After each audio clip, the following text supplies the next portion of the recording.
Olá, meu nome é Diobert e você está ouvindo o Nada Reservado.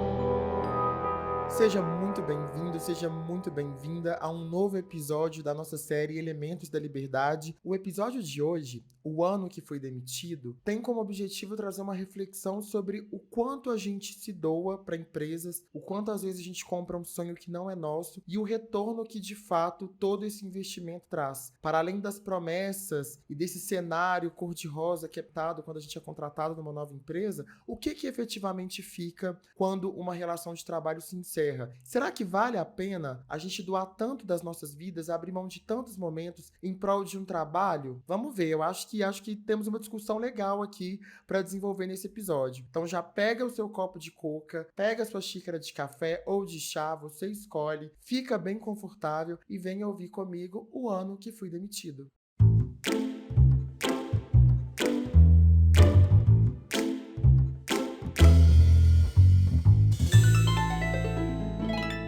A minha vida profissional, ela começa efetivamente em 2012, que também é o ano que eu entrei na faculdade. Embora para minha família fosse quase impossível pagar um curso, né, pagar uma faculdade para mim naquele momento, as políticas públicas do governo, como o FIES, me apoiaram muito, então eu fiz um vestibular na UFMG, como todo mundo, mas eu sabia que até por ter um contexto de vir de escola pública, enfim, não seria tão fácil passar, então eu já tinha um plano B. E o meu plano B era uma faculdade privada. Eu lembro que eu prestei o vestibular, eu ainda estava estudando, e aí eu nem tinha ainda passado nas matérias do terceiro ano, mas eu já tinha feito a minha matrícula, já tinha conseguido FIES, foi tudo muito simples. A minha mãe na época teve que assinar para mim, porque eu entrei na faculdade com 17 anos, e esse foi ali o start do Diobert profissional. Embora minha mãe e minha avó elas não tivessem que pagar a mensalidade, porque eu tinha conseguido ali o FIES, ainda havia alguns custos envolvidos nessa operação de ter um familiar na faculdade. Então, era custo com passagem, às vezes com alimentação, tem também os trabalhos da faculdade. Eu, como formei em publicidade, que é um curso criativo, você acaba tendo muito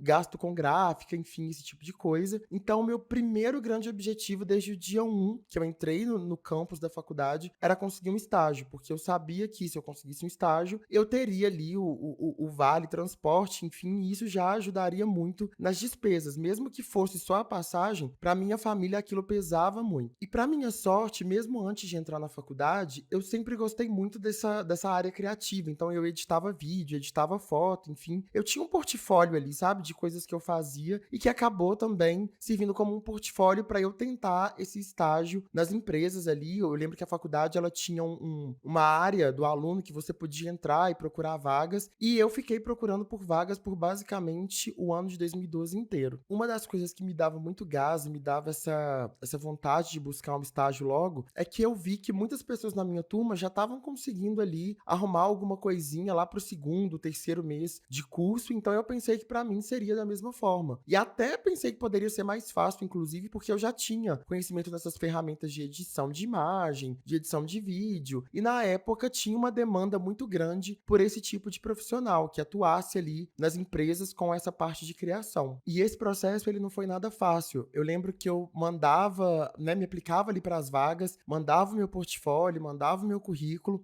recebia retornos muito animados por e-mail, mas quando eu chegava lá nas empresas, né, nessas empresas que eu tentei, e as pessoas viam que eu era um jovem negro, periférico, não tão bem vestido, porque eu não tinha nem condição para isso. Eu lembro que na época da faculdade eu tinha duas blusinhas que eram a bate-enxuga, uma era azul, a outra era branca, calça jeans sempre a mesma, e aí eu ia revezando entre elas. Mas sempre me apresentava, chegava nas empresas com o melhor visual que eu conseguia, sempre me comuniquei muito bem e não entendia um pouco, né? Na minha ingenuidade daquela época, eu não entendia qual que era esse mecanismo que fazia eu não alcançar essas vagas e ver os meus amigos ali, os meus colegas de turma, com portfólios muito mais rasos que o meu, às vezes com nenhum portfólio, conseguindo oportunidades muito rápido. E essa busca, ela durou praticamente o ano de 2012 inteiro. Um ponto que complicava ainda mais essa busca por uma oportunidade de estágio era o fato de que a minha mãe ela me dava a passagem do dia. Então, vamos supor,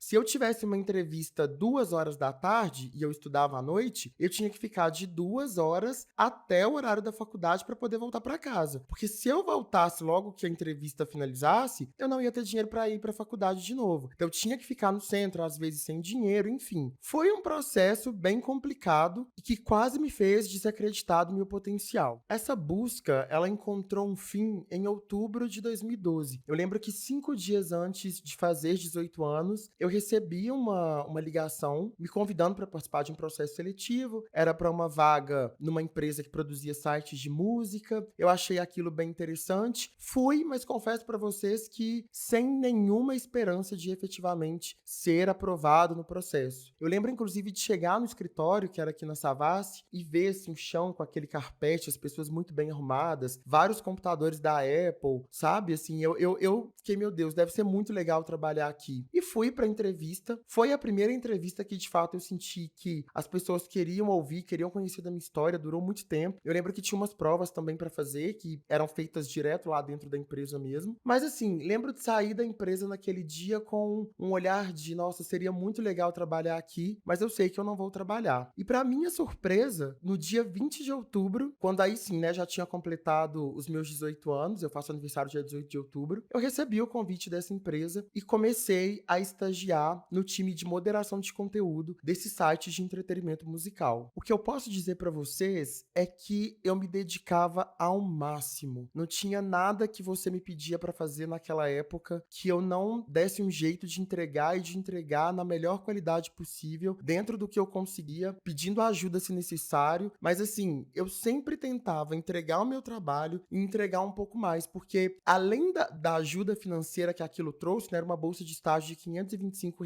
mais o Vale Transporte, eu tinha uma sensação de gratidão com a empresa, sabe? De ser grato por eles terem me dado aquela oportunidade, por eles terem acreditado em mim. E eu sabia que aquela era a única chance que eu tinha de brilhar. Então, eu fiz tudo o que estava ao meu alcance para ser o melhor profissional possível e para mostrar para eles que eu era capaz de entregar aquele desafio ali que eles estavam me dando diariamente. Essa empresa, inclusive, ela não tinha uma cultura de contratar estagiários. Esse time de moderação, ele era um time com uma rotatividade alta, justamente porque ele era composto por estagiários, e a ideia é que esse fosse um time de estagiários. Eles não tinham uma visão de contratar pessoas ali para apoiarem nesse time. Mas pelo fato de eu ser uma pessoa muito despachada e apoiar em atividades que até não estavam ligadas ao meu trabalho, em abril de 2014, eu fui convidado para ir para o time comercial dessa empresa. E aí, contratado, então, com contrato, CLT, VR, que era o meu sonho ter VR, né, gente? Para poder ir comer McDonald's no intervalo, igual os meus amigos ricos faziam todos os dias. Eu não tinha dinheiro para isso. Então, saber que eu podia, né, a partir daquele momento ali que eu fui contratado, passar o meu VR na cantina, tomar um caldo de feijão, eu já tava me sentindo uma pessoa classe A, entendeu? Eu já tava sentindo que a vida tinha acontecido, que eu podia descansar porque estava tudo certo. E mesmo indo para esse time comercial, que trabalhava ali basicamente, né, com anúncios, então esses sites de entretenimento, eles eram gratuitos, mas a gente vendia campanhas dentro do site e o meu trabalho era basicamente fazer todo o pós-venda. Então eu acompanhava a performance desses anúncios, enfim, e tinha inclusive um volume muito grande, a gente atendia clientes gigantescos. Trabalhei com Coca-Cola, trabalhei com Red Bull, trabalhei com Sony Music para anúncio de músicas novas ali, CDs dos artistas da Sony Music. Então, foi uma experiência que me ensinou muito. E eu tive um apoio sensacional dos meus líderes na época, né? Tanto enquanto eu estava estagiando, quanto depois, quando eu fui contratado. Então, eu criei esse vínculo emocional com a empresa que eu não conseguia me ver saindo de lá porque eles tinham me dado uma oportunidade e eu ia ficar ali pro resto da minha vida, entendeu? Eu ia aposentar naquela empresa. As coisas estavam indo super bem, eu estava super integrado no meu trabalho, com o time, enfim, muito feliz. Já tinha sido, inclusive, no final de 2014, tinha sido reconhecido com mérito pela minha performance. Meu salário estava aumentando, estava tudo muito bem, até que a gente tem um encontro com um momento bem emblemático da história do Brasil, que é as eleições de 2014. O início da polarização que a gente vive até hoje no Brasil, no campo político. Então tinha aquela briga, né, Dilma Aécio Neves. A Dilma tinha ganhado as eleições, mas desde que ela, né, ganhou e assumiu ali para esse segundo mandato, um cenário de instabilidade política começou a surgir e isso, obviamente, começou a ter um impacto nos negócios. Então, em 2015, que foi o ápice dessa crise política, os anunciantes eles estavam sumindo, os budgets estavam reduzindo, eles estavam migrando mais para fazer anúncios ali no Google, enfim, que não era o anúncio que a gente trabalhava. Então, isso acabou gerando uma instabilidade e eu comecei a ficar preocupado com a minha cadeira ali dentro dessa empresa. Eu lembro que o meu líder na época, inclusive, ele era muito transparente, até pelo fato de a gente estar no time comercial, a gente sabe que a gente está ali para gerar grana. Então, se a grana não está entrando, as posições, né, as pessoas que estão contratadas ali, elas automaticamente estão todas em risco. E quando eu fiz uma análise, né, das atividades, do que era feito, do que era essencial para aquele time funcionar, numa ordem de prioridade, a minha cadeira seria a primeira a rodar. Então, aquilo começou a me dar uma ansiedade, né? Eu sou uma pessoa ansiosa, já deve ter percebido pelo que eu já contei nos outros episódios. Falei, cara, eu preciso me movimentar, né? Eu já tinha, em 2015 ali, quando essa crise se agravou de fato, eu já tinha finalizado o meu curso, era um curso de 3 anos e meio, não era um curso tecnólogo, mas a gente tinha uma carga horária mais extensa, então tinha um semestre a menos, e pelo fato de eu estar muito confortável dentro da empresa, eu não estava muito ali na vibe de procurar outras oportunidades, não tinha essa coisa de LinkedIn muito forte ainda, então eu estava 100% na minha zona de conforto. E quando isso tudo começou a acontecer, eu pensei, gente, eu não sei nem fazer mais um processo seletivo, eu preciso me movimentar. Então eu peguei o meu currículo que estava lá no meu Google Drive escondido numa subpasta, atualizei e comecei a olhar para o mercado nessa ideia de que, cara, eu preciso voltar a fazer processos seletivos, eu preciso entender o que é que o mercado quer agora, porque eu sei que para pessoas como eu, e nesse momento eu já não era mais tão inocente, eu sabia que para um homem negro, morando em Santa Luzia ainda, não seria tão fácil encontrar uma nova oportunidade de trabalho. E no final de 2015, eu vi uma oportunidade numa empresa, numa startup, estava começando aqui em BH, já tinha um nome que estava se consolidando aqui, e eu pensei,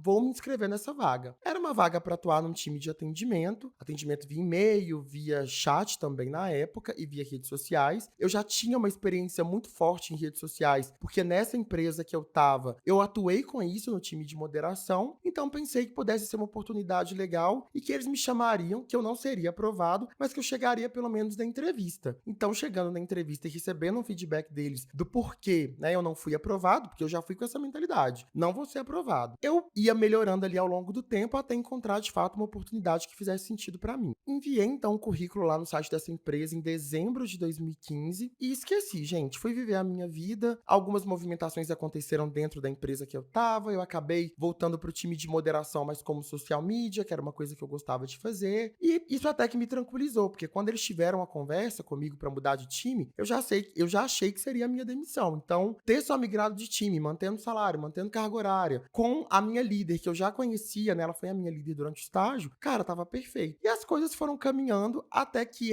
acho que se eu não me engano, início de maio de 2016, essa empresa, essa startup nova aqui em BH, me chamou para o processo seletivo. Eu vou confessar para vocês que quando eu recebi o e-mail, eu nem lembrava mais que eu tinha me inscrito na vaga. Mas que bom que tinham me chamado para essa oportunidade. Eles marcaram o processo seletivo, eu lembro que numa terça-feira, eu fui com a melhor roupa que eu tinha. Agora, em 2016, eu já tinha um guarda-roupa um pouco mais diversificado, nada perto do guarda-roupa que eu tenho hoje, mas já não era mais só abate e enxuga. Então, coloquei ali uma blusinha bonitinha, enfim, uma bermuda. Fui fazer o processo seletivo. Eu lembro que a primeira etapa, inclusive, nessa empresa, ela era uma dinâmica de grupo. E eu preciso dizer o quanto eu odeio dinâmica de grupo. É porque você fica muito pressionado, principalmente quando você não é o primeiro a falar. E as pessoas que estavam disputando essa vaga, todas moravam na região da Savassi. Acho que eu nunca fiz um processo seletivo com tanta gente que já tinha um contexto de vida mais tranquilo. Todo mundo já tinha uma experiência de estágio, todo mundo já falava uma outra língua. E eu tava ali, né, sem muita coisa para contar. Tinha a minha experiência nessa empresa que eu ainda trabalhava, tinha a coisa da faculdade, né, já ter concluído o curso, mas não tinha muito mais do que isso. Saí de lá achando que, cara, vão me mandar um feedback aqui falando que, como eu não fiz um intercâmbio, eu não vou ser aprovado. Mas para minha surpresa, me chamaram justamente porque eu consegui vender bem nessa entrevista a coisa das redes sociais e eu acho que na época era uma carência, eles estavam começando a trabalhar esse ponto de atendimento via redes sociais, me chamaram para essa segunda entrevista, então, que aí seria um papo diretamente com a minha gestora, que foi a minha primeira gestora nessa empresa, e que aí eu entenderia um pouco mais também sobre a vaga, sobre a posição, enfim. E nessa segunda entrevista, eles me trouxeram um desafio de, cara, a gente está crescendo muito rápido, a gente acabou de receber um investimento de um fundo de startups muito grande, a gente está estruturando o time de atendimento ainda, hoje são pouquíssimas pessoas, eram 2 pessoas na época que eu entrei, eu seria a terceira, então não tinha muita coisa da rotina e tal, mas o convite era para ajudar a construir um time e para fazer parte de uma família. E esse tom emocional me pegou muito forte. Falei, cara, beleza, já tô animado, quero ajudar a construir, quero pôr a mão na massa, vamos embora. Fiz essa segunda entrevista, passei por uma terceira sabatina, que eram com as pessoas ali do time mesmo, então conheci o time que eu ia trabalhar. E a quarta entrevista era com o CEO da empresa. Olha pra você ver, ela era uma startup tão pequena quando eu entrei, que a última etapa era com o CEO da empresa, uma entrevista de fit cultural. Esse processo ele aconteceu muito rápido e eu lembro que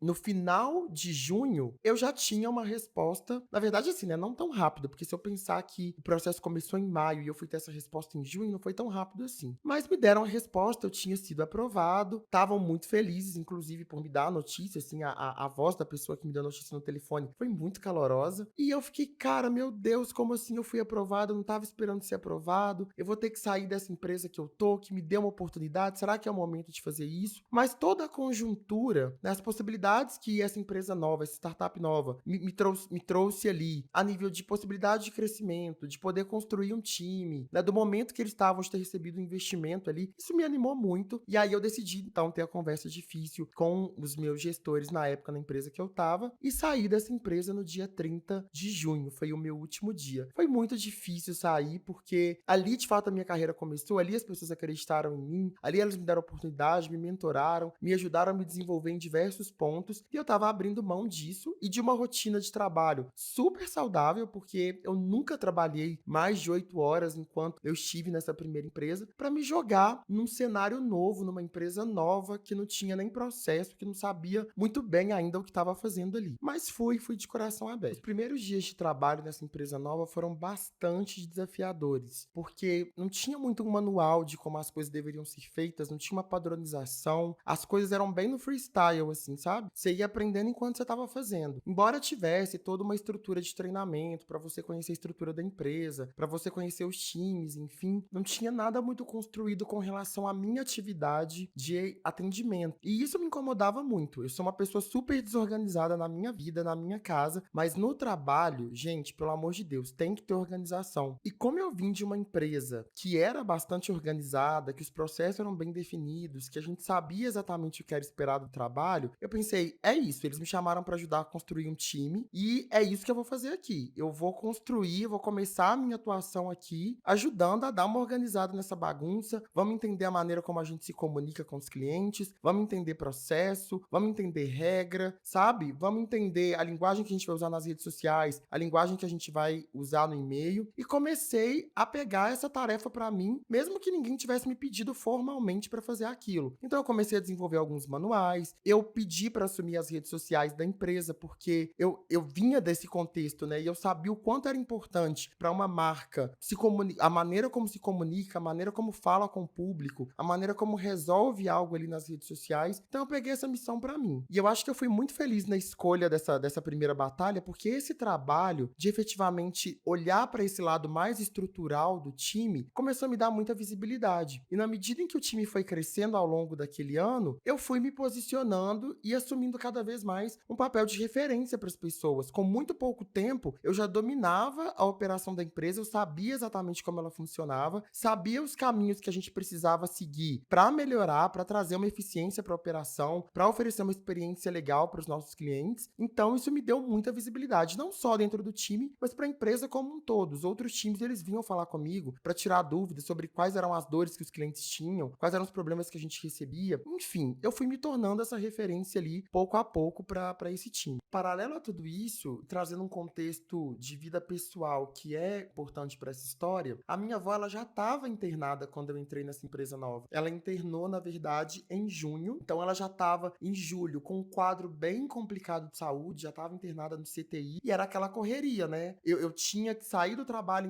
encontrar com a minha mãe no Santa Efigênia, e essa empresa nova que eu trabalhava também era na Savassi. Então era assim, eu vinha de Santa Luzia para trabalhar, saía do trabalho, ia pro hospital encontrar com a minha mãe, visitar a minha avó, de lá eu voltava para casa. E como eu era muito novo na empresa, né, eu não podia ficar pedindo folga, não podia ficar chegando atrasado, embora tivesse uma cultura de horário flexível ali. Quando a gente tá no início, você não quer muito mostrar que você é o funcionário corpo mole. Então, eu nem me dei ao luxo de levar essa situação para a empresa, enfim, eles nem sabiam que eu estava passando por esse processo. E é um ponto engraçado de comentar, embora trágico também, que a minha avó faleceu exatamente no dia que eu completei um mês de empresa. Eu lembro até hoje que eu estava sentado na minha mesa com o celular do lado e 2h37 da tarde eu recebi uma ligação da minha mãe pedindo para eu ir para o hospital, porque os médicos pediram para chamar toda a família, enfim, e eu já sabia o que aquilo significava. Então a minha avó faleceu no dia 4, foi numa quinta-feira, eu lembro que eu peguei a sexta de folga, mas na segunda-feira eu já estava de volta no escritório, trabalhando como eu nunca trabalhei na minha vida. Porque como eu já narrei aqui também em alguns episódios do podcast, esse falecimento da minha avó, ele me fez entrar num modo que eu não queria lidar com o luto. Então, para não lidar com o luto, eu precisava estar constantemente ocupado e constantemente fora de casa. Esse momento é o que marca o nascimento de uma versão minha que só pensava em trabalho, só queria estar no trabalho, a vida girava ao redor do trabalho, o meu único assunto na vida era trabalho. Mesmo com muito pouco tempo de empresa, eu comecei a absorver várias outras responsabilidades, não só no âmbito do que eu estava fazendo, de puxar mais tarefas, porque efetivamente a gente tinha muita demanda de atendimento, mas também de olhar para esses pontos de estrutura do time que eu comentei, de me envolver em projetos, e isso tudo, né, para você paralelizar todas essas ações, para você conseguir entregar isso tudo, você precisa de tempo. E a atividade de atendimento, né, não sei se você que está ouvindo conhece alguém que já trabalhou com atendimento ou já trabalhou com atendimento, ela é uma atividade muito desgastante, principalmente quando você fala de um atendimento que é direto ao público, né? Então, embora não fosse um atendimento presencial, né, e fosse por e-mail ali, por chat, essa atividade por si só ela te toma, porque você está fazendo vários atendimentos ao mesmo tempo, você está respondendo e-mail, está respondendo chat, e enquanto você está no horário comercial, que é de 9 às 18, tem gente para você falar, tem problema para você resolver. Mas para além disso tudo, eu ainda fazia dar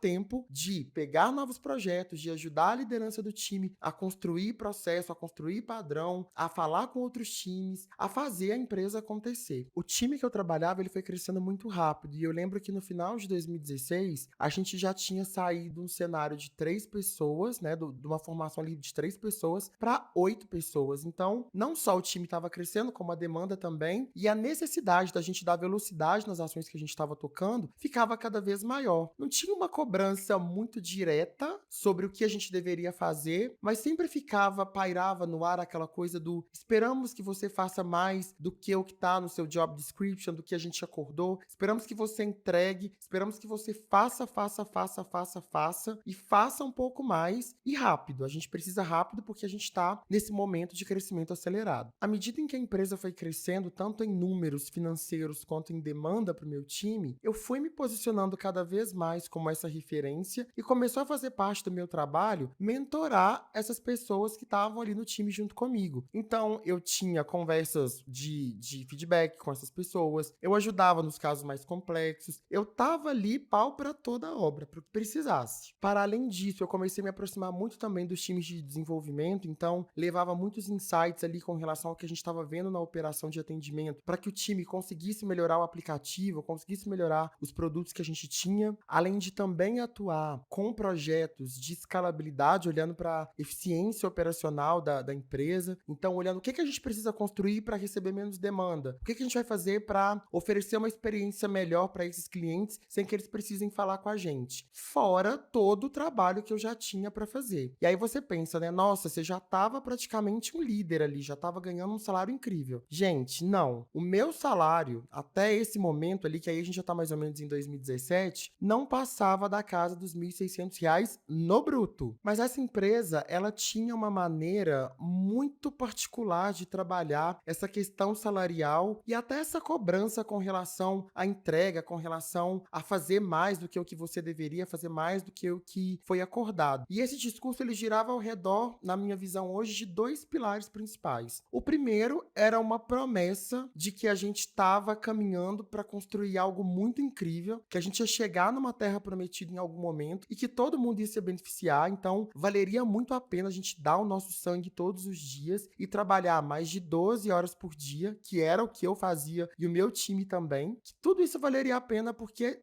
teria esse momento em que o sol ia brilhar mais forte e a gente ia receber esse grande tesouro, sabe? Tava aguardando a gente lá no final de toda essa demanda, de todo esse fluxo de trabalho meio bagunçado, meio louco, ia ter esse ponto aguardando a gente ali. E era uma promessa que vinha dos diretores mesmo, sabe? Do CEO, sabe? Do diretor de operações. Isso era algo que era falado, era explicitado. E o segundo pilar estava muito voltado para as pessoas, porque tinha essa coisa, né, de você faz parte de uma família, todo mundo aqui é uma família. Como a gente ficava muito tempo dentro do escritório, né, era uma média de trabalho, como eu já falei, de 12, 13 horas por dia, é óbvio que você vai desenvolver relacionamentos muito profundos com as pessoas, porque essas pessoas, elas não vão ser simplesmente as suas colegas de trabalho, elas vão virar suas amigas, elas vão conhecer da sua vida, você vai conhecer da vida delas, elas vão saber quando você tá bem, quando você tá mal, elas são as pessoas que estão ali do seu lado, te dando força para dar conta dessa carga exaustiva de trabalho e que a gente relativizava, que a gente achava que estava tranquilo e que era só um momento e que depois, né, algo muito bom ia acontecer. Então, tinha esse ponto muito forte, eu acho que ainda tem, pelo que eu sei de como as coisas estão lá hoje em dia, que é você olhar para as pessoas, você olhar para o time, você olhar para essa construção conjunta que está sendo feita ali. Então, essas duas coisas, elas foram os combustíveis para eu me doar e me dar cada vez mais para aquele trabalho. E eu acho que até falando desse último, pensando que eu entrei nessa empresa num contexto de que eu estava perdendo uma das pessoas mais importantes da minha vida e que tinha um buraco, ser convidado para fazer parte de uma família, receber essa atenção, receber esse cuidado das pessoas, tinha um valor para mim muito maior do que o meu próprio salário. Eu estava ali em algum momento muito mais pelas pessoas do que pelo que caía na minha conta todo dia primeiro, sabe? E se você acha que isso tudo que eu tô te contando ficava restrito de segunda a sexta, você tá muito enganado, você tá muito enganada. Porque, na verdade, até pela característica do negócio dessa empresa, a gente vivia um cenário de, a qualquer momento, você poder ser acionado ali para fazer algo, para fazer a gestão de alguma crise, para resolver algum BO que tivesse acontecendo no momento. Então, era muito comum. Você tinha um grupo de WhatsApp com as pessoas da empresa e as pessoas te acionavam ou te mandavam mensagem no próprio Slack, que é uma ferramenta de comunicação dentro de empresas, enfim. A gente vivia um cenário, principalmente o meu time, que era um time de atendimento, de viver pelo trabalho, assim. Eu lembro que em algum momento eu ia para Santa Luzia ver a minha mãe, eu não conseguia sair de casa sem o meu computador, sem o meu notebook, porque eu pensava, e se acontecer alguma coisa? Como é que vai ser? Eu preciso estar preparado, eu preciso estar pronto para resolver. A gente até recebia, às vezes, feedback, assim, de cara, nossa, aconteceu determinada situação, você não conseguiu resolver, mas a situação aconteceu 11 horas da noite, sabe? Eu não deveria ter que me preocupar com isso. Mas efetivamente a gente estava lá, a gente se preocupava. E eu falo a gente porque isso era o meu time como um todo. Eu sei de áreas dessa empresa que não operavam da mesma forma, mas o meu time, ele operava dessa maneira. Com o passar do tempo, essa empresa ela foi crescendo e ela entrou num ritmo de crescimento bastante acelerado. E aí começaram a investir em algumas melhorias dentro do ambiente ali do escritório. Então, criaram uma área de descompressão super legal, que é um espaço que você vai basicamente para relaxar. Então, tinha totó, tinha mesa de ping-pong, tinha snacks dentro do escritório, então refrigerante, você podia tomar cerveja, biscoito, enfim, sabe? Tinha toda uma estrutura para você, que era funcionário ali dentro dessa empresa, aproveitar. E aí eu lembro que, inclusive, muitos amigos meus falavam assim, nossa, mas a sua vida é muito boa lá, porque você pode tomar cerveja enquanto você tá trabalhando, você toma café de um grão que é super especial, porque eles compravam um grão muito bom lá de café, tem refrigerante à vontade, tem lanche à vontade, nossa, deve ser muito bom trabalhar nessa empresa. E eu também achava, né, na época que eu não tinha a visão e não tinha o conhecimento que eu tenho hoje, eu achava tudo aquilo incrível. Hoje eu sei que toda essa estrutura, ela é criada para você basicamente não sentir falta da sua casa, para você trabalhar cada vez mais, para você doar cada vez mais do seu tempo. E, gente, por incrível que pareça, era exatamente o que acontecia. Sexta-feira, né, que é o dia que todo mundo quer sair 5h30 do trabalho para ir para um happy hour, para ir para um barzinho, para ir ver gente,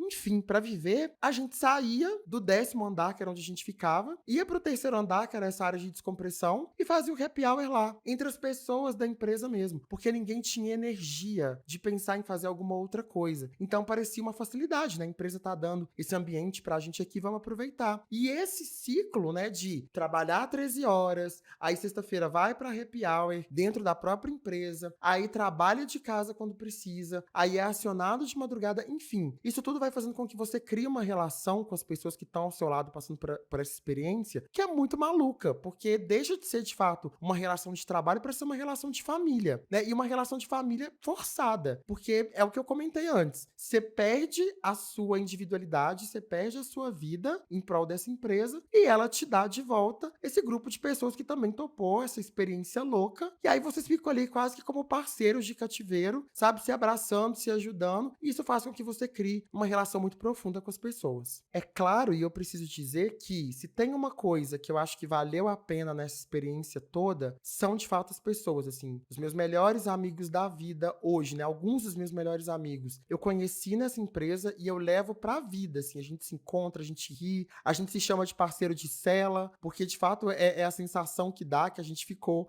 muito tempo ali num cativeiro. Então, assim, essa parte da experiência, eu acho que valeu muito a pena, de fato. Mas voltando agora para a história. Na medida em que essa empresa foi crescendo, ela não só fez melhorias no ambiente, como eu acabei de falar, mas ela também começou a fazer um movimento que ninguém esperava e que frustrou muitas pessoas, que foi trazer pessoas do mercado para assumir posições estratégicas e com uma remuneração muito boa. Então, poxa, onde é que fica essa promessa de que a gente vai receber algo lá no final do túnel, sabe? Isso não estava acontecendo, assim. Eles estavam trazendo pessoas de mercado, pessoas muito boas, mas as pessoas que estavam ali há mais tempo, como eu, que já estava ali nessa altura do campeonato, completando 1 ano e meio de empresa, estava completamente sem perspectiva, sem um plano de carreira, sem saber o que eu precisava desenvolver e aprender para alcançar um próximo passo, com entregas consistentes, com uma dedicação exclusiva, inclusive perdendo alguns amigos, familiares até, porque as pessoas não entendiam essa relação que eu tinha com o trabalho, não era natural para elas que uma pessoa trabalhasse tanto a ponto de não conseguir ir tomar um café, né, ir visitar um amigo, e parecia que isso tudo estava meio que sendo em vão. Só que o mais louco disso tudo é que essa leitura, essa visão é muito nítida para mim agora, mas na época eu não me sentia nem no direito de questionar, porque tinha um movimento dentro da empresa, né, e vinha inclusive do time de RH, que era fazer você duvidar da sua capacidade, duvidar da sua entrega, para que você não questionasse o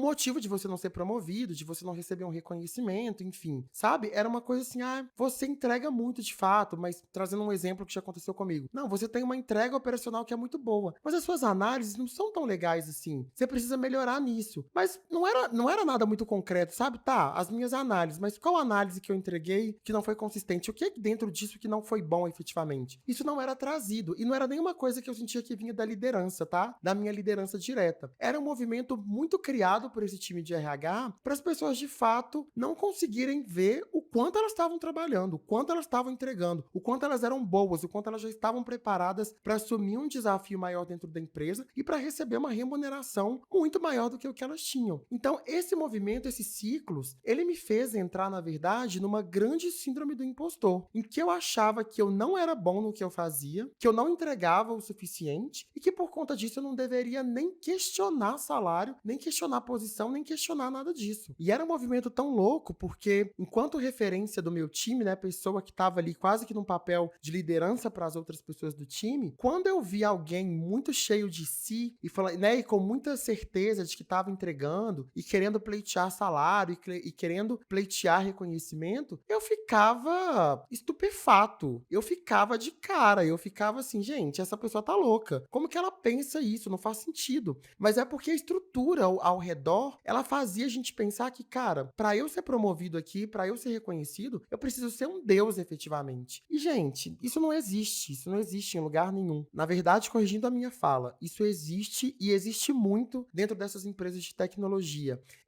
Esse mecanismo que te faz pensar que você não é suficiente, que você não é bom, para você continuar naquele mesmo lugar, para que você não entenda o valor que você tem. Porque é assim, inclusive, que eles conseguem lucrar em cima do nosso trabalho. É pagando bem menos do que o que a gente merece, para que eles tenham lucro, para que eles demonstrem lá nos balanços da empresa que eles estão com uma margem de lucro gigantesca. embora esse reconhecimento ele não viesse da empresa, né, da instituição em si, eu sentia e ainda sinto e lembro disso com muito carinho, que o meu time sempre me deu muita força. As pessoas que trabalhavam comigo, que estavam ali no dia a dia, que estavam sofrendo também para fazer aquela operação acontecer, para fazer aquele trabalho acontecer, eu sentia que para elas eu tinha um papel muito fundamental, que elas valorizavam o quanto eu me doava, que elas gostavam de me ter ali no dia a dia delas, que elas me viam como uma referência, como um líder e às vezes até como um exemplo a ser seguido, e que essas trocas, elas eram muito importantes para mim. Esse time, ele realmente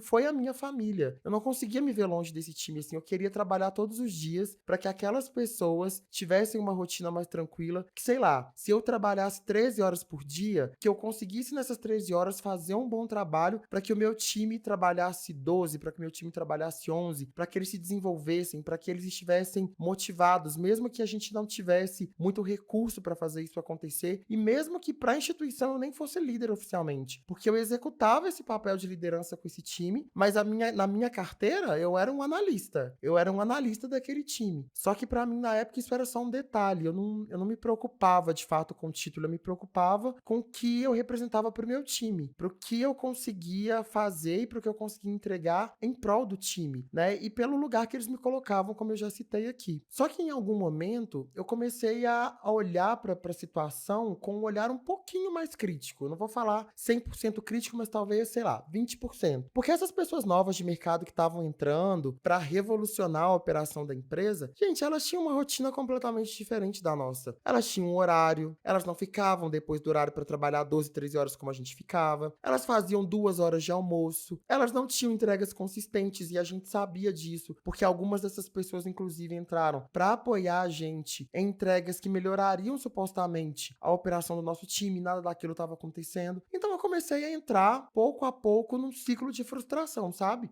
O time ainda me motivava muito, eu ainda estava muito disposto a trabalhar pelo time, mas eu comecei a olhar para essa situação com um olhar mais crítico de fato. E é justamente nesse contexto que eu comecei a fazer alguns movimentos de carreira. Então eu criei uma página no LinkedIn, comecei a acompanhar algumas vagas ali e vi uma vaga de uma empresa em São Paulo que tinha uma operação que estava crescendo muito também, ela já estava bem maior inclusive do que a empresa que eu estava aqui em BH. Era uma vaga de liderança de atendimento, num perfil bem parecido inclusive com o que eu já estava executando lá na empresa. E eu pensei assim, cara, essa empresa está dizendo que eu não tenho essas competências, que eu não posso ser líder por isso. Então eu vou tentar esse processo seletivo para ouvir o que é que está faltando, já que ninguém aqui consegue me dar um feedback nítido do que é que eu preciso fazer para me desenvolver. E fui para esse processo seletivo, na época inclusive presencial. Eu lembro que eu peguei um ônibus, fui para São Paulo, fiquei um dia lá sem hotel nem nada, porque não tinha dinheiro. Fui para São Paulo, fiz o processo seletivo, contei a minha história, contei tudo que estava acontecendo, enfim, do meu momento, e não imaginava que fosse passar. Mas para minha surpresa, gente, eu passei nesse processo seletivo. E quando eu passei, eu fiquei, assim, foi um misto de sensações. Eu fiquei feliz, porque eu tinha conseguido, mas eu comecei a sentir muita raiva, porque eu falei, cara, se o mercado tá me colocando nesse lugar, por que a empresa que eu tô não tá? E eu lembro que quando eu recebi essa notícia, eu saí decidido a pedir demissão e a ir para essa empresa em São Paulo. O salário era basicamente o dobro do que eu recebia. Claro, né, que também teria uns desafios de mudança para São Paulo e tudo mais, mas para mim,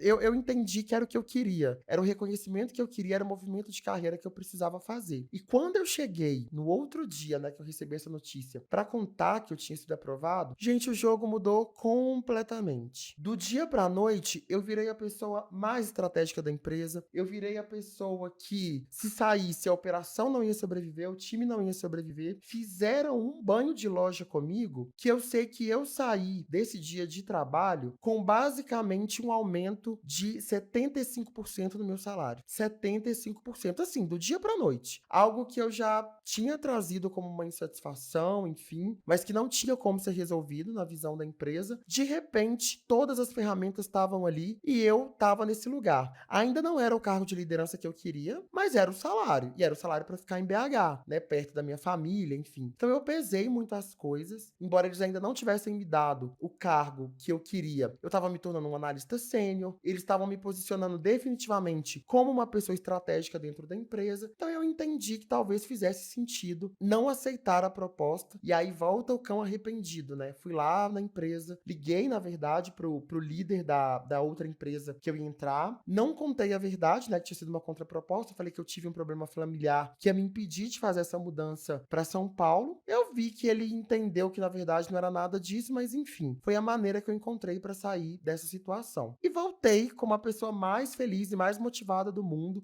ainda naquela rotina de trabalhar 12, 13 horas, mas agora com um salário muito melhor, que me possibilitou trazer mais qualidade de vida para mim naquele momento e perto das pessoas que eu gostava, perto do time que eu amava, enfim, fazendo o que eu gostava, o que eu amava, porque efetivamente a atividade em si e o time eu amava, eu não tinha nenhuma questão com relação a isso. Então, na minha cabeça, isso tinha feito sentido, aceitei a contraproposta e continuei nessa empresa em BH. Eu não me arrependo de ter aceitado a proposta para ficar, porque eu acho que se eu tivesse ido para São Paulo naquele momento, sem fazer terapia, com a visão de mundo que eu tinha, eu ia voltar com menos 37 de saúde mental. Então eu acho que foi uma decisão acertada para o momento, mas eu confesso, com base no que eu vou contar aqui, que em muitos momentos eu pensei, cara, eu deveria ter aceitado aquela proposta. Enfim, a vida seguiu normalmente até que, em algum momento, essa empresa anuncia a compra de uma das principais concorrentes dela. Esse movimento, inclusive, ele foi muito bem recebido por todos nós, né, que estávamos ali já há algum tempo, e aí eu já tinha mais ou menos uns 3 anos de casa, porque representava, na verdade, a consolidação de um sonho, né? A gente nunca se imaginou num cenário de comprar uma das nossas principais concorrentes, principalmente essa em específico, porque ela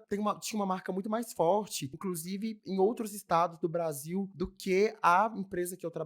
Então, a gente sempre imaginava um cenário oposto dessa empresa, da empresa que eu trabalhava ser comprada, não dela comprar uma empresa concorrente. E esse movimento de compra marca o início do fim da minha trajetória com essa empresa. Com a aquisição dessa nova operação, você não compra só os usuários, os clientes, enfim, o sistema. Você compra também os funcionários daquela empresa. E é claro que nesse processo você vai ter pessoas atuando nas mesmas posições. Então, se eu tenho um time de atendimento na empresa A, muito provavelmente eu vou ter um time de atendimento na empresa B. Se você tem um time de financeiro na empresa A, você também muito provavelmente vai ter um time financeiro na empresa B e assim sucessivamente. Embora isso não fosse muito nítido para a gente no início das operações, a gente sabia que aconteceria uma integração desses times, enfim, que isso ia ser trabalhado ou deveria ser trabalhado muito com os times de RH para entender como essas estruturas iam ficar, como iam ser essas lideranças, enfim. Como que ia se dar essa nova composição de empresa que agora estava recebendo uma operação nova. Só que um detalhe muito importante que às vezes as pessoas ignoram, né, e muitas empresas ignoram nesse processo de compra de outras operações, é a cultura. Para você que não está muito habituado com esse termo, o que a gente quer dizer? O que eu quero dizer com cultura? Cultura é basicamente a maneira como aquela empresa funciona, como as pessoas trabalham, os valores, as regras, os combinados, enfim, como as coisas acontecem dentro da empresa. É o clima, sabe quando você chega na casa de alguém, você fala, nossa, o clima aqui tá pesado, ou nossa, o clima da casa dessa pessoa é muito bom, olha como ela conduz as coisas, como é legal conversar com ela, enfim. Isso também acontece dentro das empresas, né? Afinal, é uma convivência com seres humanos, muitos seres humanos, então vai existir uma maneira das coisas serem feitas, vai existir uma maneira de enxergar como as tarefas devem ser executadas, como as pessoas devem ser tratadas, quais são os valores, quais são os comportamentos que são aceitáveis e os que não são. E quando você fala de operações diferentes, é muito óbvio que, embora possam ter coisas parecidas ali, no geral você vai ter muito mais coisas diferentes do que coisas parecidas. Enquanto na empresa que eu trabalhava, a gente tinha uma visão muito de uma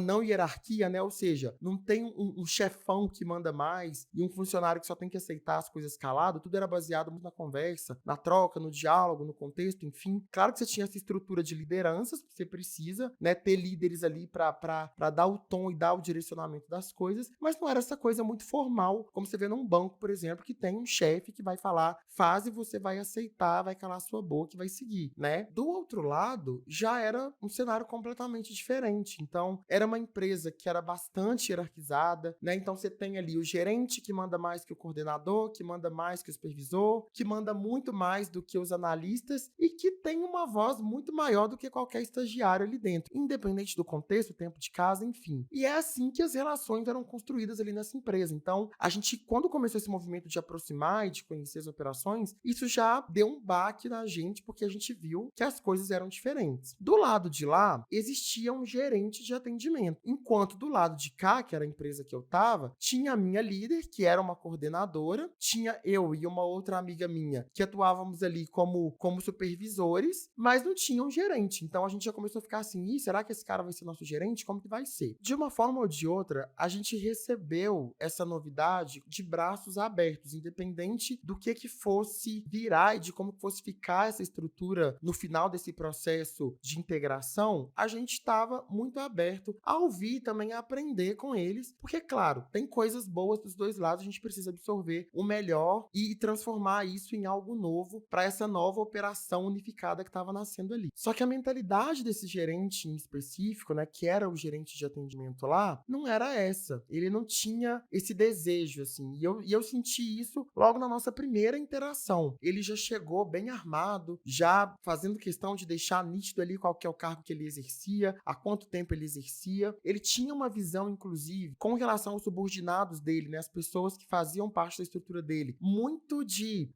eu falo, eles fazem, eu é que mando, é assim que acontece, enfim. Então, isso a gente já começou a ficar um pouco preocupado, mas, né, o que a gente poderia fazer? Não tinha muito que a gente pudesse fazer para mudar aquela mentalidade ali. Eu, na minha ingenuidade e também muito feliz por ter recebido esse aumento, tá? Começando a viver um processo de um reconhecimento da estrutura, né, da empresa com relação ao meu trabalho, eu tentei encarar as coisas de uma maneira muito positiva. Até porque ele também era um homem gay, não era negro, mas era um homem gay. Então eu pensei que talvez isso pudesse fazer com que a gente criasse algum tipo de proximidade ali, mas era só uma ilusão na minha cabeça de libriana mineira que quer acolher, que quer abraçar todo mundo. Desde a primeira interação que a gente teve, eu já senti que ele estava muito mais numa vibe de quero mandar em você e mandar no seu trabalho, e zero de querer entender o que a gente fazia, como a gente se organizava. E eu sentia isso até num nível pessoal. Não entendia muito bem, mas sabe quando você vê que a pessoa, o santo dela não bateu com o seu? Eu senti isso, mas ao mesmo tempo eu pensava, cara, ele tá lá em São Paulo, porque a operação dessa empresa que foi comprada estava concentrada em São Paulo.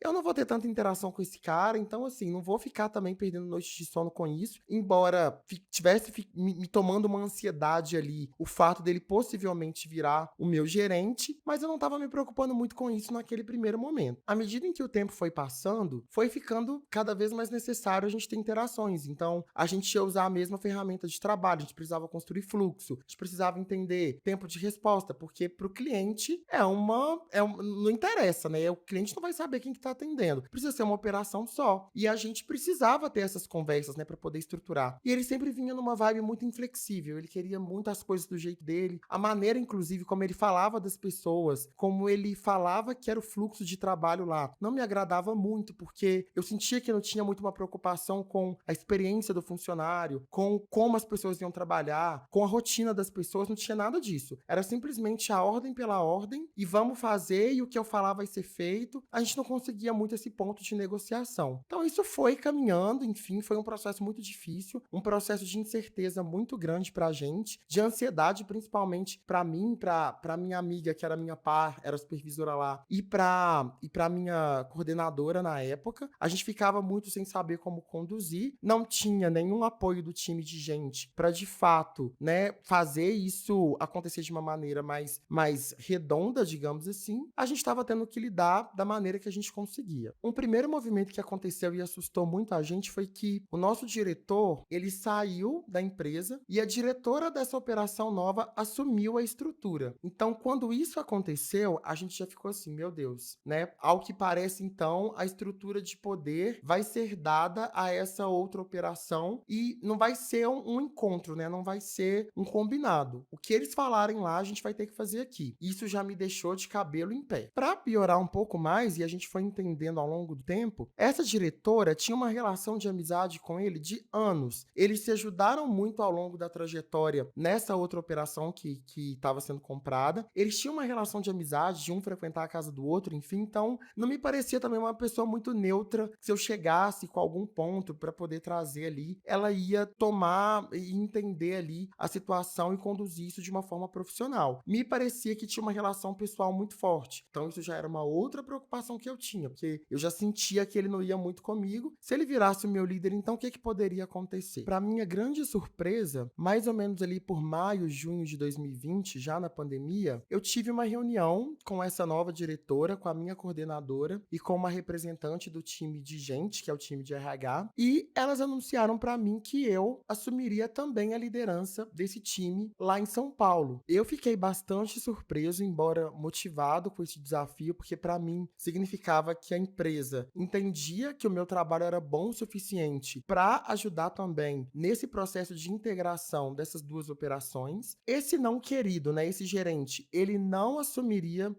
a gerência do atendimento, ele ficaria ali com outro time, mais focado em outras operações. Eu e a minha líder, né, e a minha outra amiga, que também era líder, a gente então ficaria ali acompanhando essa estrutura de atendimento como um todo. Isso para mim foi um grande respiro, embora o trabalho tivesse basicamente duplicado, porque nesse momento então eu seria responsável por 16 pessoas e com o desafio gigantesco de trazer essas pessoas da operação de São Paulo para a visão e para a cultura do nosso time aqui de BH, da nossa maneira de fazer e a maneira como a gente acreditava que o atendimento deveria ser. Então foi um trabalho muito extenso ali ao longo de 2020, com planos de desenvolvimento, com one-on-one, com também uma necessidade de aprender sobre a outra operação, porque eram formas diferentes, eram produtos diferentes, mas isso tudo estava me dando muita energia, principalmente pelo fato de não ter que lidar com esse não querido. Nesse ano também, em outubro, eu recebi dessa diretora uma oferta de incentivo de longo prazo. O que era esse incentivo de longo prazo? Basicamente, eles mapearam algumas pessoas dentro da empresa que eles consideravam chave, que eles consideravam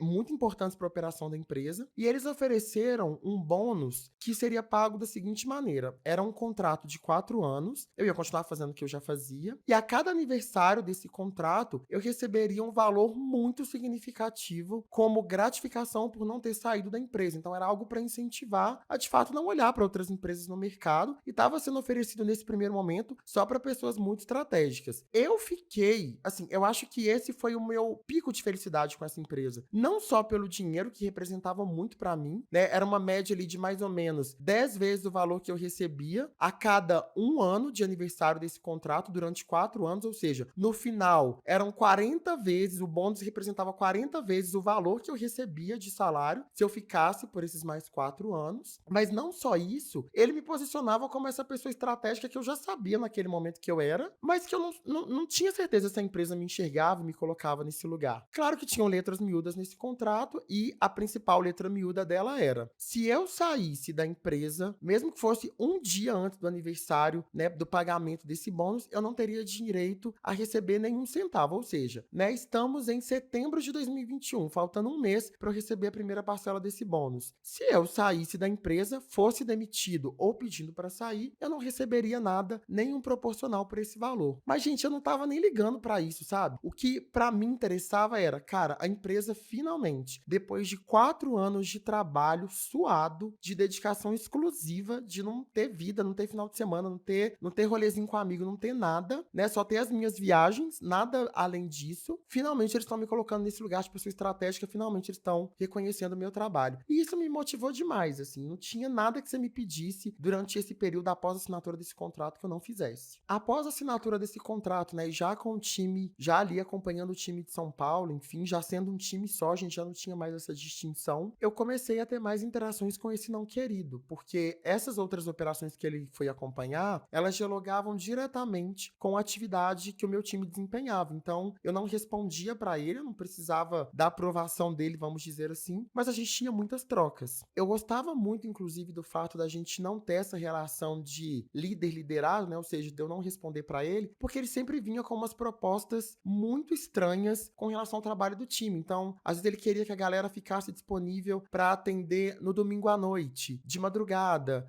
saía mandando mensagem pra galera no WhatsApp. E eu fui fazendo esse trabalho de podar um pouco isso, porque a gente já tinha uma rotina que não era muito saudável, mesmo na pandemia, e ele tava querendo deixar a rotina ainda menos saudável do que já era? Não. Então a gente foi colocando algumas regras, colocando algumas questões, até para ter visibilidade também, entender essas necessidades. Só que eu sentia que ele não respeitava nada do que eu trazia, e ele sempre tentava fazer um caminho de ir lá falar com essa diretora, e aí ela vinha e falava com a gente: olha, vamos ter que fazer, e a gente acabava fazendo. Mas esse não era nem o principal ponto que me incomodava nessa relação, mesmo que mínima, que a gente tinha. Eu comecei a perceber que ele não respeitava o profissional que eu era, assim. Ele não respeitava o meu contexto, ele não respeitava o fato de eu ser o líder do time, ele não respeitava os pontos que eu trazia, porque na cabeça dele dava pra fazer de outro jeito, tinha que ser feito de outro jeito. E no topo disso tudo, gente, ele começou a me chamar de filhote. Ele não me chamava pelo nome, ele não me cumprimentava pelo nome, nada disso. Ele me chamava de filhote. Era filhote pra lá, filhote pra cá.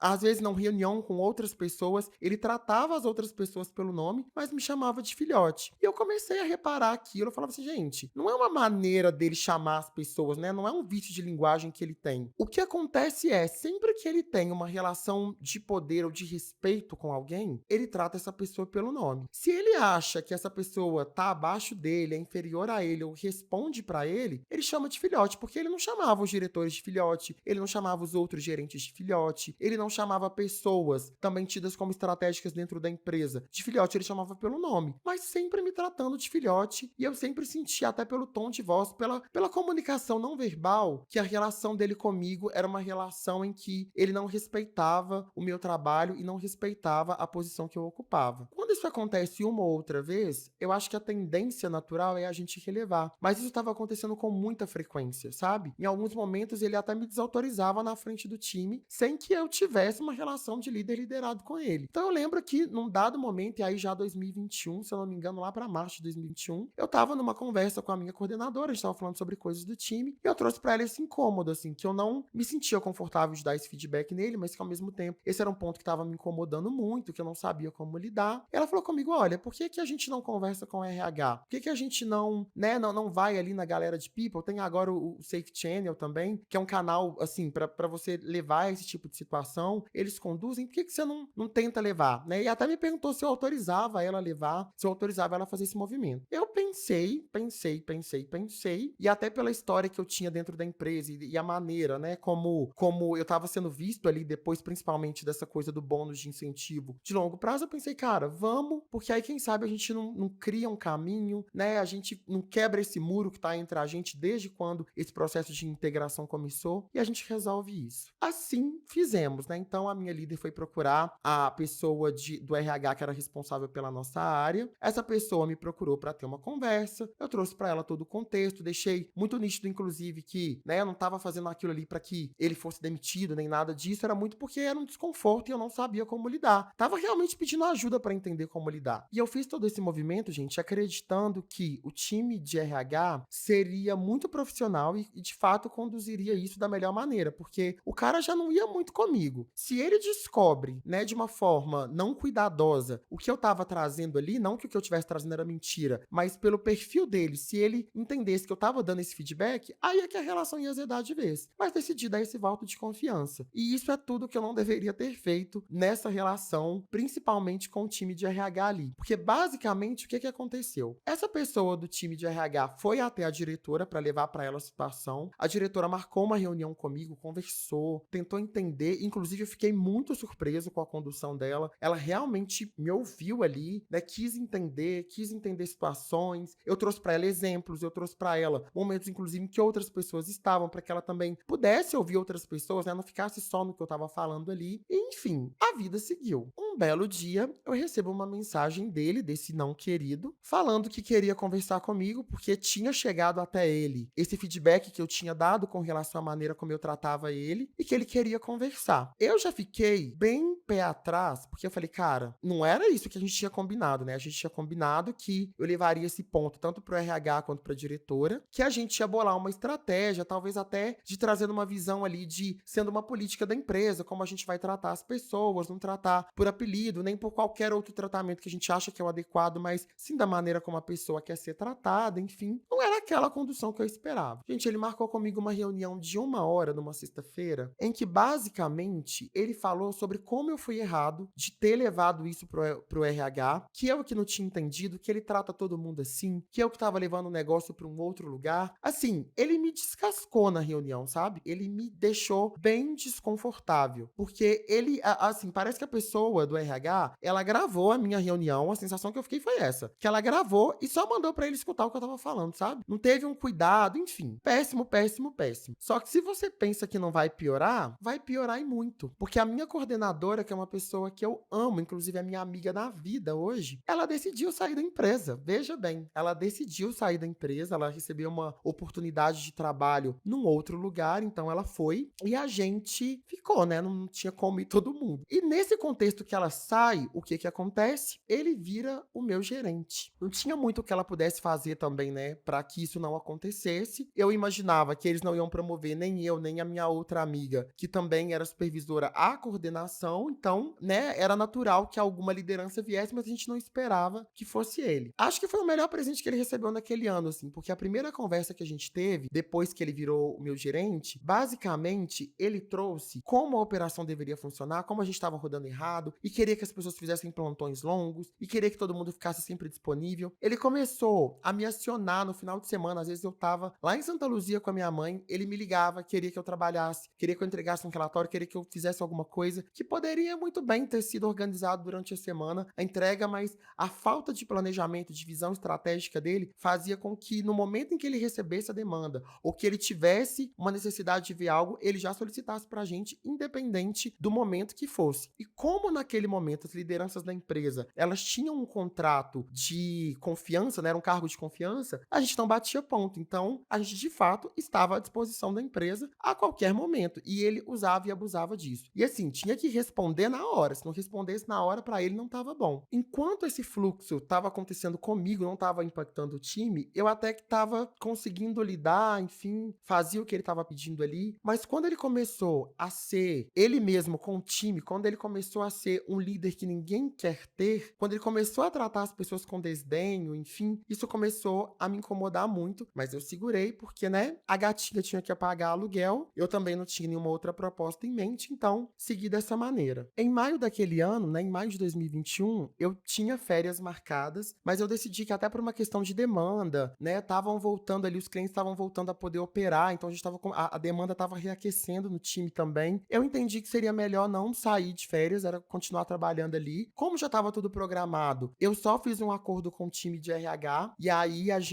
eu continuei trabalhando ali, continuei assessorando o time. E eu lembro que quando eu comuniquei para ele, né, que eu tinha decidido não tirar as férias, enfim, até pensando no time, ele teve comigo o pior diálogo que um gestor pode ter com o liderado. Não porque ele me repreendeu por não tirar as férias, enfim, pelo contrário, ficou até muito feliz porque estava me enchendo de trabalho, ele não entendia tanto da nossa operação mais, então dependia muito, assim, da gente ali, tanto de mim quanto dessa minha outra amiga que também era líder lá. Mas eu lembro que ele falou comigo nessas palavras: gente, por que você não aproveita esse período para descansar, para ir bater uma punhetinha? Ele sugeriu numa reunião de trabalho que eu batesse uma punheta, sendo que a gente nunca teve essa intimidade, eu nunca tive esse assunto com ele. Eu fiquei sem reação e ele, não satisfeito, ainda completou, falando que quando ele saía de férias com o marido dele, eles iam para um resort e passavam o dia todo batendo punheta dentro do quarto e que era assim que ele tocava as férias dele, sabe? Eu acho que a minha alma saiu do corpo por um momento. Eu sabia, né, que eu não podia levar isso pra ninguém, porque uma tentativa que eu fiz de só fazer com que ele me tratasse pelo meu nome já tinha gerado todo aquele mal-estar. Imagina se eu levasse isso, ainda mais no contexto que foi uma conversa privada dele comigo, como que eu ia provar se a reunião não estava sendo gravada? Fiquei com isso guardado ali, enfim, e fui tocando o baile. Na semana seguinte, aconteceu um movimento de demissão em massa nessa empresa, porque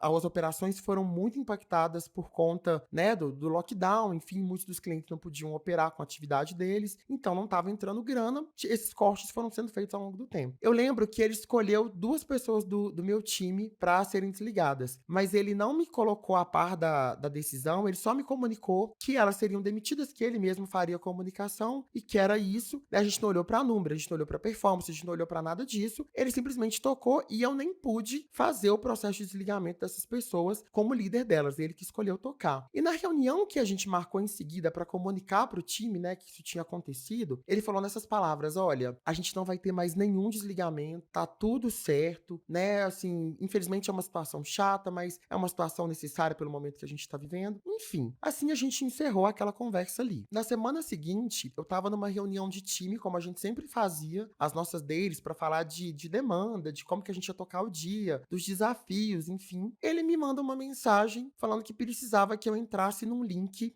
rapidinho. Eu falei com ele que eu tava numa reunião, ele falou que era importante, que eu deveria entrar, RH. Falei, ok, né? Entrei no link, tranquilo, assim, não era nada muito diferente da maneira como ele operava, porque ele sempre mandava mesmo links pra gente poder falar, enfim. E aí, pra minha surpresa, quando eu entrei nesse link, às 10h22 da manhã, ele tava com o gerente de RH nessa ligação, e ele simplesmente me comunicou o meu desligamento. Falou que eu tava sendo desligado naquele momento, me agradeceu pelo tempo que eu trabalhei na empresa, falou que até se colocaria à disposição para me apoiar, né, num processo de recolocação, mas que ele não, né, sabe que não seria necessário porque a gente nunca teve uma boa relação, com um sorrisinho de canto assim, e saiu da ligação. Eu não tenho muita lembrança, porque eu lembro que no momento em que ele falou isso, eu fiquei surdo por alguns momentos, sabe? E eu já sou surdo de um ouvido, fiquei surdo do outro, assim. Eu só ouvi até a parte que ele falou do desligamento e que depois a gente não, né, como a gente não tinha uma boa relação, que ele não se colocaria ali à disposição para me ajudar nesse processo, porque a gente nunca teve essa proximidade. O time de people, né, o time de RH, na verdade, eu tenho essa mania de falar people, mas para facilitar o entendimento. A pessoa do time de RH que estava ali não me consolou, não perguntou como eu estava me sentindo, nem nada disso. Só me perguntou se eu estaria em casa pelos próximos 30 minutos porque alguém iria recolher o notebook. Pediu o meu e-mail pessoal para me mandar as informações do kit demissional e marcar a data do exame de saída da empresa. E os meus acessos foram cortados. Eu não consegui falar com o meu time, eu não consegui me despedir das pessoas, eu não consegui pegar os arquivos que eu tinha no computador. Eu passei, de repente, de uma pessoa que era super estratégica, inclusive com um contrato de incentivo de longo prazo, para uma ameaça em potencial que precisava ser neutralizada o quanto antes. E isso me doeu e ainda me dói muito, porque foi uma relação de 5 anos de trabalho, né? Eu fui demitido um mês antes de completar 5 anos de empresa. 5 anos em que eu me doei quase que exclusivamente para essa empresa. 5 anos em que eu saía com o meu notebook debaixo do braço, em que eu perdi alguns amigos porque as pessoas simplesmente não aceitavam o fato de eu nunca estar presente, de eu nunca conseguir estar presente. Perdi momentos com a minha família, almoços de família. Negligenciei em vários momentos a minha saúde, deixei de fazer exames, deixei atestados de lado, mesmo quando os médicos falavam, olha, você precisa descansar. Essa gripe que você tem aí pode evoluir para uma pneumonia. Eu não estava nem aí, eu não conseguia me desligar do trabalho, eu era 100% aquela empresa. E em 5 minutos, nada disso valeu, nada disso teve um peso, nada disso importou. O meu processo não foi nem mais cuidadoso, nem mais demorado do que qualquer outra pessoa que tivesse entrado ali há 2, 3 dias antes. E me doeu muito em particular, porque lá nessa empresa tinha um rito de encerramento de ciclo, né? Quando as pessoas saíam da empresa, que era um channel. A gente mandava um channel no canal geral do Slack, despedindo, enfim, né? Reconhecendo ali aqueles times e aquelas pessoas que fizeram parte da trajetória, que foram muito importantes durante essa trajetória. E eu não pude fazer nada disso. Eu não pude me despedir, de fato. As pessoas, elas descobriram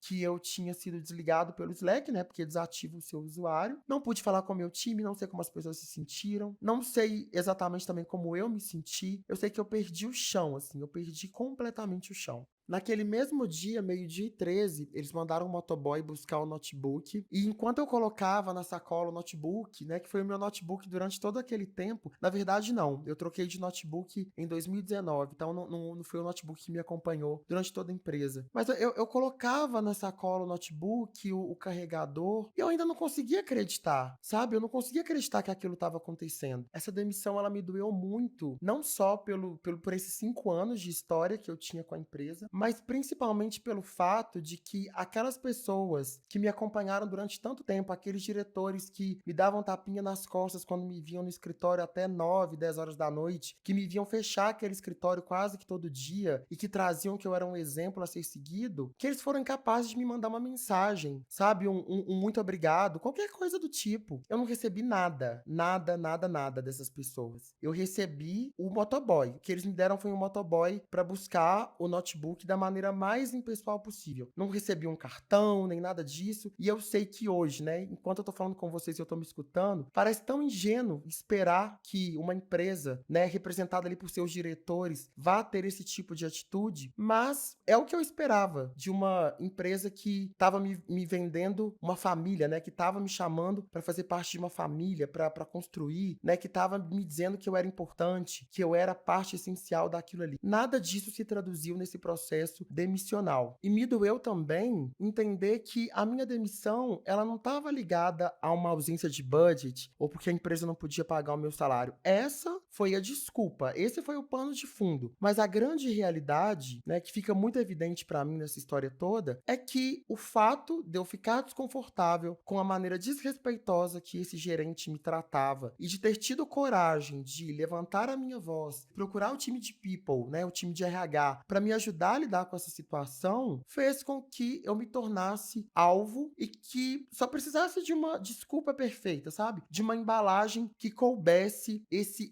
despacho, esse fim, o fim dessa história. Por outro lado, porém, eu recebi muito carinho das pessoas com quem eu trabalhei e colaborei durante todo esse tempo. Primeiro que a fofoca voa rápido, né? Não era nem 11 horas da manhã e tinha gente que não tava nem na empresa mais já sabendo que eu tinha sido demitido. Recebi muito carinho, fui muito acolhido pelas pessoas, muita gente se ofereceu para conversar comigo, embora naquele momento eu tivesse ligando os fatos, ainda não tivesse muito preparado para ter essa conversa. O time ficou arrasado, né? As pessoas que eu acompanhei durante esse período, elas sentiram muito a minha saída e me deram feedbacks muito bons, assim, do quanto eu impactei a vida delas durante esse período, do quanto eu tinha sido um exemplo para elas, do quanto eu faria falta. E eu vou dizer que isso me trouxe calma, me trouxe paz no coração, porque no final elas me trouxeram essa visão de, cara, eu cumpri uma missão. Eu não entendia naquele momento que a minha missão tinha encerrado, eu estava disposto, inclusive, a fazer muito mais do que o que eu já tinha feito, mas por uma decisão que não partiu de mim, aquele era o fim. E só me restava, de fato, aceitar o que estava acontecendo, o que estava posto, né? Não tinha STF para recorrer dessa decisão. Mas carreguei durante muito tempo essa dor dessas outras pessoas, né? Dos dirigentes, dos diretores, que estiveram ali desde o dia 1 e me viram dar tudo de mim para que aquela empresa, né, se tornasse um sucesso. Claro que eu não vou dizer que é o meu trabalho que fez a empresa acontecer, não é nada disso, mas sem dúvida alguma, o trabalho que eu fiz, as gestões de crise, as perdas financeiras evitadas, as fraudes evitadas, isso tudo colaborou muito para que ela chegasse ao ponto que ela chegou. E sair da maneira como eu saí, pelos motivos reais pelos quais eu saí, me doeu muito, muito mesmo. Eu não quero nem colocar aqui as preocupações de uma pessoa adulta, né? Porque eu nunca tinha sido demitido, então eu pensei, meu Deus, como é que eu vou pagar meu aluguel? Como é que eu vou pagar cartão de crédito? Como é que eu vou viver a partir de agora? Será que eu vou conseguir outro emprego? Será que eu sou bom de fato para trabalhar num outro lugar? São tantas questões, tantas coisas apareceram naquele momento que eu, de verdade, assim, eu acho que durante 2 dias eu tava num piloto automático que eu não consegui pensar numa outra coisa. Mas é assim que terminou essa relação de trabalho e essa história de 5 anos de dedicação quase exclusiva a essa função e ao sucesso dessa empresa. No terceiro dia após a minha demissão, eu tava com muita raiva. Eu queria escrever um texto no LinkedIn, eu queria contar para todo mundo o que estava acontecendo, mas é aí que a gente lembra que nessa relação nós somos o elo mais fraco. E eu comecei a pensar qual que é a imagem que eu vou passar pro mercado se eu contar essa história desse jeito, com toda a emoção que eu tô sentindo agora. É muito doloroso pensar nisso, né? Parece assim, uma coisa de um outro mundo. Você não poder se expressar, você não poder contar a sua história, porque isso pode soar de uma maneira negativa, isso pode fazer com que as pessoas criem uma imagem de você e da situação que não é a real. Mesmo que você saiba, mesmo que você tenha provas, inclusive até para processar a empresa, porque foi o que eu pensei na época, eu vou meter um processo. Mas eu coloquei todas essas coisas na balança e eu pensei, cara, quem é a parte mais fraca aqui? Eu. O que eu vou ganhar expondo, né, dando nome aos bois, contando tudo o que aconteceu? Não muito. Talvez eu receba alguns likes, talvez alguém de algum jornal queira fazer alguma entrevista com isso, mas e depois? Quem é que vai me contratar? Quem que vai me oferecer uma oportunidade de emprego? Eu sei que dói muito falar isso, que é muito injusto, mas infelizmente é a sociedade que a gente vive. E o caminho que eu escolhi foi o de me abrir, mas de uma outra forma. Foi de contar um pouco como foram esses últimos 5 anos, né, de agradecer as pessoas que fizeram parte dessa jornada e de dizer para o mercado que depois de 5 anos eu estava ali de novo. Eu estava aberto a propostas, eu estava aberto a conversar, eu estava aberto a entender um novo caminho, embora eu não soubesse exatamente ainda o que eu quisesse fazer, se eu queria continuar no atendimento ou não. Eu fiz um texto honesto sobre o meu momento, deixando a empresa num segundo momento, mas contando muito mais de quem era o Diobert, né? Quem era aquela pessoa que agora ali tinha perdido esse emprego e que estava nesse mercado novo, né? Sem saber muito bem quais eram as competências, o que estava sendo solicitado ali, até sem saber se estava preparado para um novo desafio.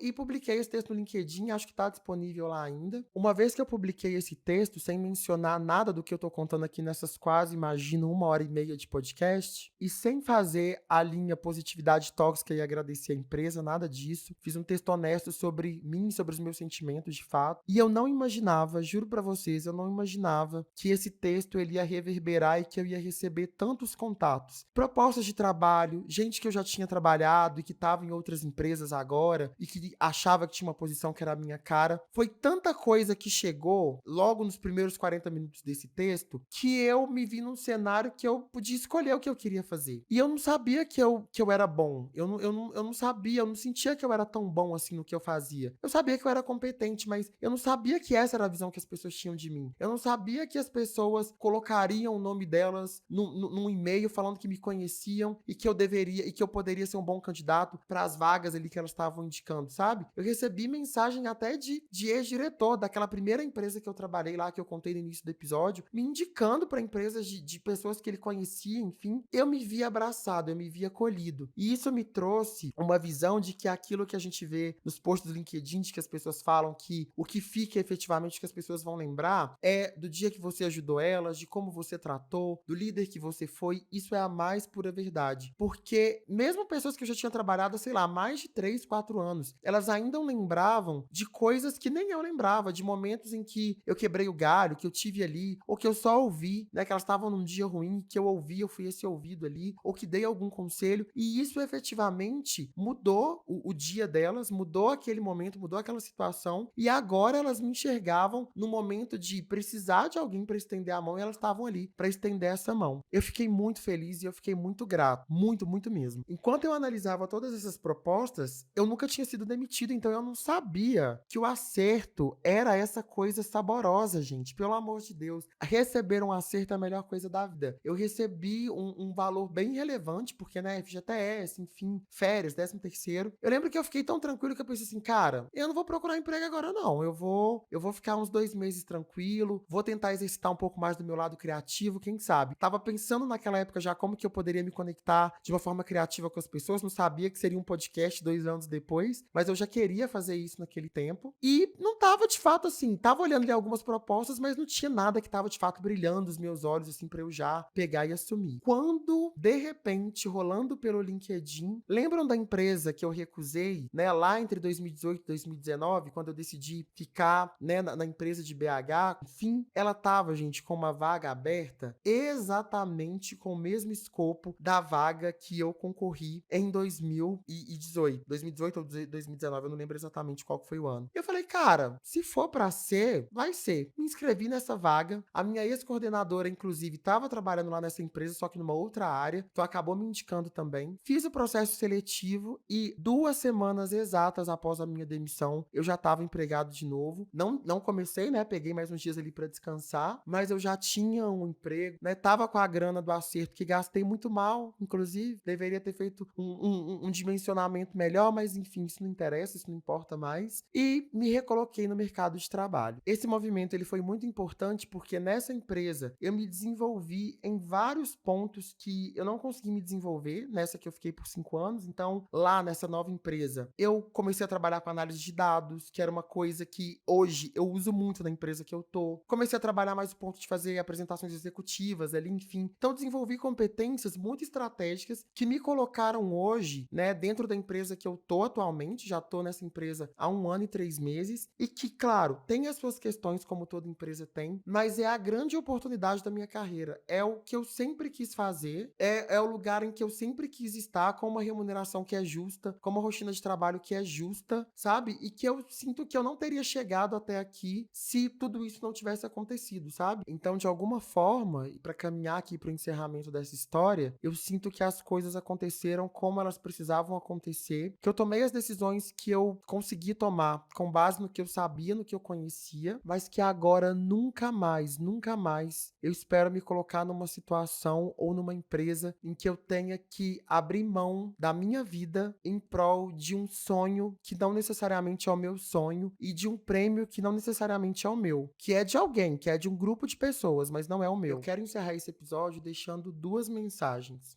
A primeira é mais direcionada para pessoas que já passaram por um processo de demissão, traumático ou não, seja layoff, sejam por motivos parecidos com os que eu narrei aqui, enfim, por qualquer razão que seja. Não inferiorize o profissional que você é, a profissional que você é, se você, assim como eu, tem uma demissão no seu currículo. Eu sei que muitas vezes, principalmente quando o processo está recente, a gente vai para um lugar de duvidar do nosso potencial, de duvidar das nossas escolhas, de duvidar do núcleo, de quem a gente é, e de achar que nunca mais a gente vai efetivamente conseguir se posicionar como um profissional estratégico, como uma pessoa competente, como uma pessoa capaz. E cara, isso é uma grande mentira. O mercado, ele não tá nem aí para sua demissão. O mercado, ele não se importa com isso. A empresa, ela quer saber o que você consegue agregar, o que você entrega, o que você está disposto a fazer, o que você está disposto a se desenvolver. Não deixe a demissão definir quem você é. Eu falo isso porque no meu processo, né, na minha vida profissional, na verdade, eu tinha uma crença limitante muito forte que eu nunca poderia ser demitido. Que quando eu fosse demitido, eu nunca mais seria visto como uma pessoa estratégica pelas empresas, que seria muito difícil trazer isso num storytelling, quando eu estivesse num processo seletivo, que muito provavelmente no momento que eu abrisse a boca para falar que eu fui demitido de uma empresa, eu já ia ser desclassificado de um processo, e isso não tem nada a ver. Isso é uma crença que a gente desenvolve, que a gente coloca na cabeça, que a gente acaba dando muito valor, porque parece que esse tipo de profissional é melhor do que o profissional que já foi demitido, porque a gente parte do pressuposto de que se fomos demitidos, a culpa é nossa, né? Nunca é da empresa. A empresa é sempre um alecrim dourado, a culpa é sempre do profissional. E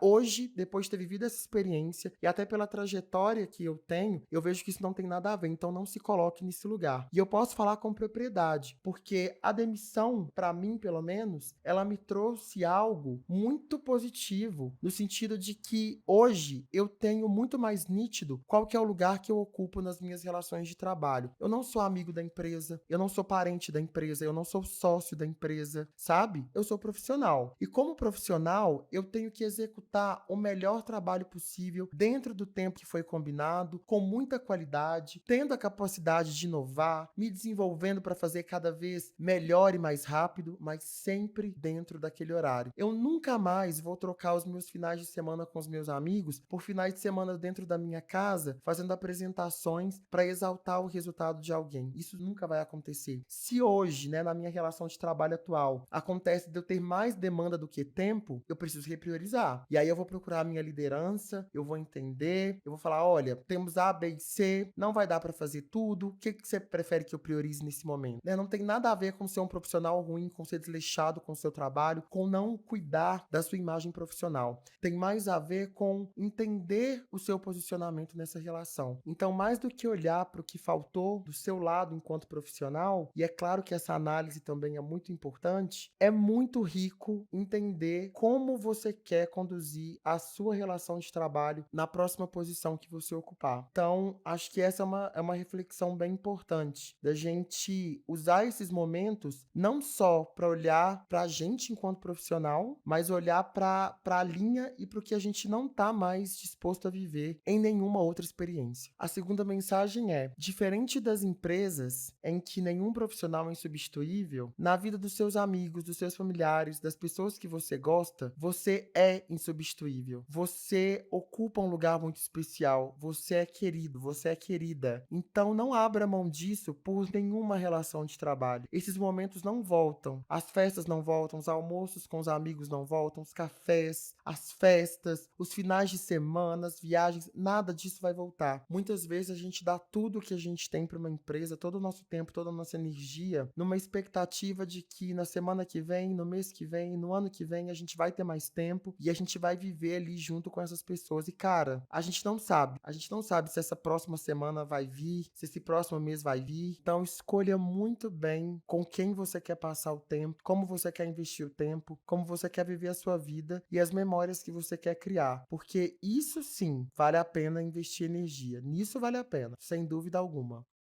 Por hoje é só tudo isso. Eu espero que você tenha gostado do episódio, que tenha feito sentido pra você. Na semana que vem eu tô de volta com um novo episódio da nossa temporada Elementos da Liberdade. Um abraço e até lá!